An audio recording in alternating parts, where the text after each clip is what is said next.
It's a notorious kill zone, man. Oakland, California, home to some of the most violent gangs in America. Here, almost 10,000 gang members rule with deadly force, recruiting young teens. One in the head, I'll do it. 2, 3. Running drugs, selling guns, and murdering on a whim. Now an elite police unit made up of just 8 men fights to bring justice to the streets. And the top gang lords are arrested to make Oakland safe again. But something has gone terribly wrong. 80 people have been killed in Oakland this year. Police officers shot. They say 4 men were killed.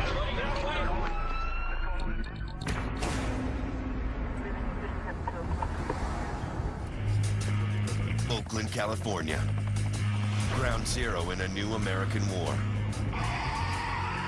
Violent street gangs fight over drug turf, and the battle is only escalating. Oakland has one of the highest murder rates in the country. Over 300 killed in the last 3 years alone. And the death toll rises as gang members retaliate against each other, only perpetuating the violent cycle. Gang membership has increased tenfold in the past decade. They are all foot soldiers, carrying out the rules of the street by any means necessary. Trust me, man, it's crazy out here, man. Yeah. You just don't know. It's good, you see that? That's It's 4-5, man. You see how big the bullet is, though? We don't play, nigga. We hit Big, man. Anybody trying to hate on us? What's This bullet got your name out there right here. You ready for anything, anything at any time. The gangsters here are armed and getting younger by the day. And nearly all of them are black or Latino. An unfortunate reality of crime in Oakland, where homicide is the leading cause of death for black youth under the age of 25. The statistics are grim, but for the law-abiding citizens of Oakland, there is one source of hope. This is the 8-member gang unit who fight daily to reclaim the streets. Some of whom were born in the very same neighborhoods as the gangs. You just don't bump before I release the dog. The dog will find you, the dog may bite you. Come on, knock your hands up before it's the dog! They may be a small force, but they are tactical and highly trained. That's because this mere 8-man team is up against an estimated 10,000 gang members. Hey, Sereno? Yeah? What are you doing over here in Border Brother territory? I'm not naive enough to think we're going to stamp out crime or gang activity in Oakland. That's not going to happen. But if we can keep these guys on their heels, maybe they think twice. It's a series of small battles, but you always know there's going to be something else on the road. And this is that our seller we're looking for? The unit chooses its battles one raid and one arrest at a time. Rock cocaine and marijuana. But the violence just keeps on. Oakland is a city of just 400,000 residents, but nearly 10,000 gang members have carved up an 11-square-mile region known as the Flatlands. This is the battleground in the ongoing war. And as the year comes to a close, the violence shows no signs of stopping. 80 people have been killed in Oakland this year. A violent weekend in Oakland has left 7 people dead. But it wasn't supposed to be this way. Violent weekend in Oakland, and once again, young people have paid the price. This year was supposed to be different. Hundreds of law enforcement officers from various state agencies teamed up today to carry out a massive gang roundup. June 2008. After months of wiretaps and stakeouts, the Oakland police launched Operation Nutcracker, aimed at smashing the gang problem in the city. More than 40 guns are taken off the streets, stashes of drugs are confiscated, and most importantly, 54 of the most wanted gang members. Leaders like MAC. Acorn is dominant force around here, you know what I'm saying? Acorn niggas, no, I don't be just because you from Acorn. MAC purportedly ran the infamous Acorn Mob. Like many of Oakland's gangs, Acorn thrived by running drugs, prostitutes, and guns, and enforced their dominance through intimidation and even death. They were probably the most violent street gang that we had come across in quite some time. from his lack of fear to use violence. They idolized him.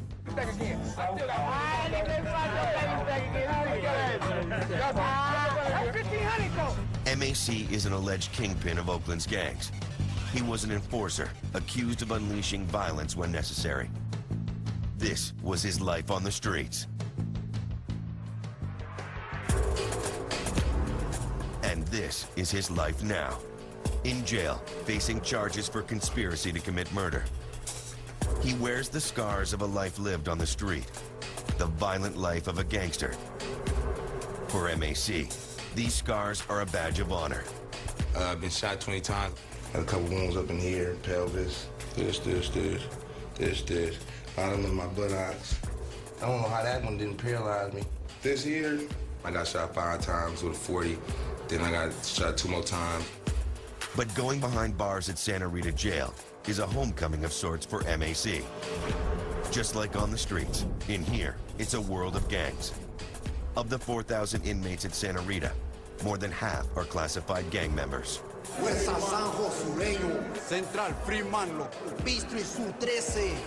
This is what justice was supposed to look like. A jail filled with Oakland's top gangsters. But with those like MAC, who held their power through violence and intimidation, now behind bars, a new generation of gang member is taking over. These gangsters idolize their leaders, like MAC, but they're taking the violence in a whole new direction. It's how we get down, straight up. You got individuals with guns, you got individuals that don't care about life. They gonna do what they gonna do. 4 shootings over 7 hours. These numbers alone are astounding. You don't have to have permission to kill somebody now, you know what I mean? Now, it's in shambles. It's almost like a third world country. Police are investigating Oakland's 3rd murder of the weekend. Since Operation Nutcracker was completed, there have been 80 murders in Oakland.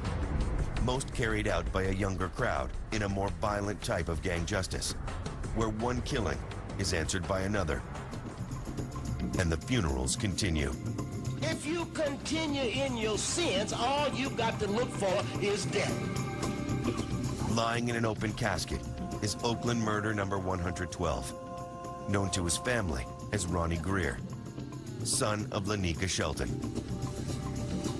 Ronnie was just 16 years old when he was shot and dumped alongside a highway.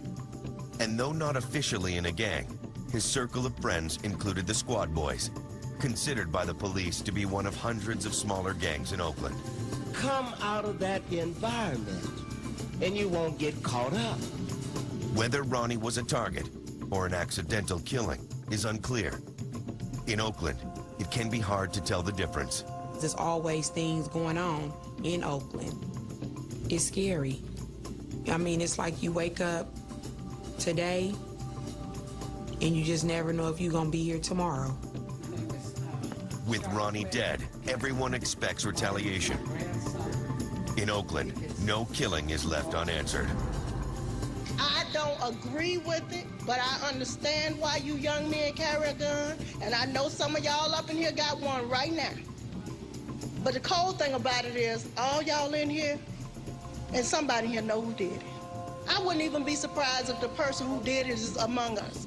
It makes you want to go out there and take their life too. I mean, you don't have no reason to be here. You don't deserve to live.